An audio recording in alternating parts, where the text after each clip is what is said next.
कभी चंबल उसके नाम से जाना जाता था। बीहड़ में उसकी दहशत थी। फिर किस्मत ने ऐसी पलटी खाई कि चंबल से निकलकर वो जेल पहुंची और जेल से सीधे संसद भवन। एक डाकू अब सांसद थी, मगर किस्मत फिर पलटी खाती है। 25 जुलाई 2001 को संसद भवन से घर लौटते हुए ठीक उसके सरकारी घर के बाहर उसे गोली मार दी जाती है। 13 साल बीत जाते हैं। अब 13 साल बाद दिल्ली की एक अदालत ने अपना फैसला सुनाया।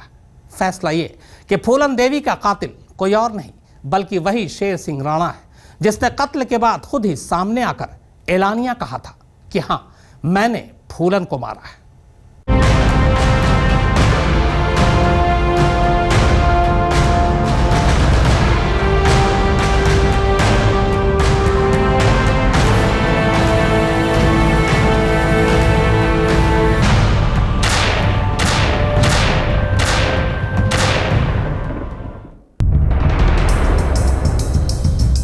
चंबल की रानी फूलन देवी, दस्यु सुंदरी फूलन देवी, बीहड़ की दहशत फूलन देवी। फूलन, जिसके नाम भर से कांपता था चंबल। लेकिन साल 1983 में फूलन को सरेंडर करना पड़ा, फांसी न दिए जाने की शर्त पर। 1994 में फूलन की रॉबिन हुड की छवि रुपहले पर्दे पर उतरी, फिल्म बैंडिट क्वीन की शक्ल में। समाजवादी पार्टी ने फूलन के नाम को भुनाया और मिर्जापुर से लोकसभा का चुनाव लड़वाया। चुनाव जीतकर फूलन देवी संसद भवन जा पहुंची। लेकिन चंबल की परछाई ने फूलन का पीछा नहीं छोड़ा। 25 जुलाई 2001 को देश की राजधानी दिल्ली में संसद भवन से चंद कदमों की दूरी पर दिन दहाड़े फूलन देवी को उनके ही सरकारी बंगले के बाहर गोलियों से छलनी कर दिया गया।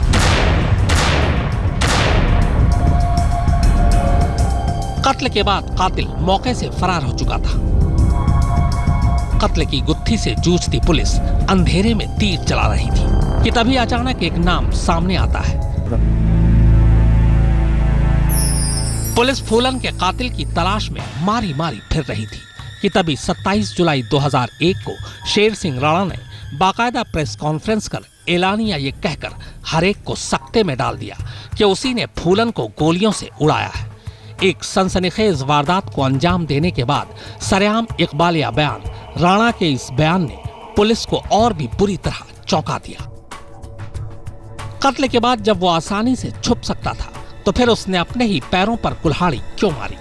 राणा का पहले इकबालिया जुर्म और फिर गिरफ्तारी फूलन देवी की हत्या के फौरन बाद हुई थी। जैसे सरकार आतंकवादियों को मौका जब दे सकती है तो मुझ जैसे आदमी को मौका क्यों नहीं मिल सकता? मैंने तो कोई देश के साथ गद्दारी नहीं करी। और ठीक है, क्राइम है मेरे ऊपर, 2 केसेस हैं, वो मैं फेस करूंगा, लेकिन मुझे जमानत दें, मैं फेस करूंगा और जो भी अगर सजा भी होगी तो उसे मैं सजा भी भुगतूंगा अगर दी जाएगी तो। 25 जुलाई 2001 संसद का सत्र चल रहा था। दोपहर के भोजन के लिए संसद से फूलन देवी 44 अशोका रोड के अपने सरकारी बंगले पर लौटती हैं। बंगले के बाहर 907 नंबर की हरे रंग की एक मारुति कार पहले से खड़ी थी। जैसे ही फूलन अपने घर के दहलीज पर पहुंचती है, पहले से उनका इंतजार कर रहे 3 नकाबपोश अचानक कार से बाहर आते हैं और फूलन पर ताबड़तोड़ 5 गोलियां दाग देते हैं।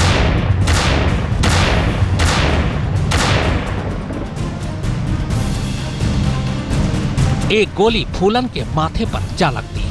गोलीबारी में फूलन देवी का एक गार्ड भी घायल हो जाता है।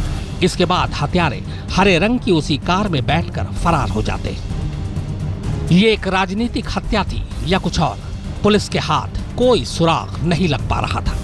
तभी अचानक 2 दिन बाद यानी 27 जुलाई 2001 को उत्तर प्रदेश में रुड़की का एक लड़का शेर सिंह राणा फूलन के कत्ल की जिम्मेदारी लेते हुए खुद को सरेंडर कर देता है।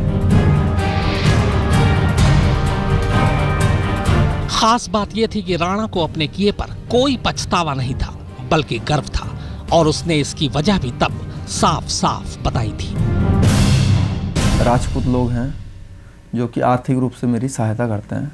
तो उन्होंने मुझसे ये भी कहा हुआ है कि भाई आप जीवन भर आप बैठें और हम आपकी सहायता पूरे जीवन भर करेंगे।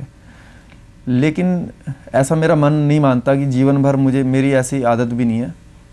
तो इसीलिए मैं अपना जीवन के खर्चे के लिए जो है, मैं जो आपसे मैंने किताब का जिक्र किया, वो किताब मैं लिखूँगा और जो भी उससे 2 पैसे मिलेंगे उससे मैं अपना खर्चा पानी में चलाऊँगा। गिरफ्तारी के बाद करीब 2.5 साल राणा ने तिहाड़ जेल में गुजारे। इसी दौरान एक बार उसने बयान दिया कि तिहाड़ की सलाखें उसे ज्यादा देर तक नहीं रोक पाएंगी, और सचमुच हुआ भी ठीक वैसा ही। सुबह 6:55 का वक्त था। तिहाड़ की जेल नंबर 1 के बाहर एक ऑटो आकर रुका। तमाम सुरक्षा कर्मियों की मौजूदगी में पुलिस की वर्दी में एक आदमी ऑटो से उतरकर जेल के अंदर पहुंचा। अपना नाम अरविंद बताते हुए उसने शेर सिंह राणा को हरिद्वार कोर्ट में पेशी के लिए ले जाने की इजाजत मांगी।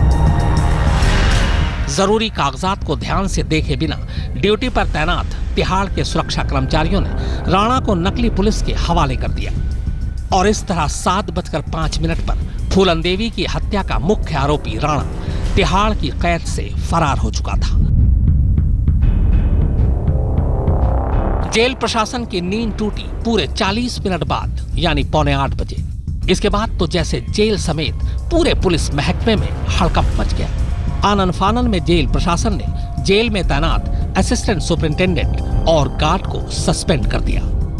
एक केस जो है पुलिस स्टेशन हरिनगर में 95 FIR अंडर सेक्शन 420, 170, 223, 224 में वहाँ पर रजिस्टर हो गया है। Duty officer assistant superintendent Premchand and जो वहाँ पर दरबान था हेड वार्डर रमेश चंद, इनको सस्पेंड कर दिया गया है इमीडिएटली। फरारी के बाद राणा छुपता रहा और पुलिस उसे ढूंढती रही।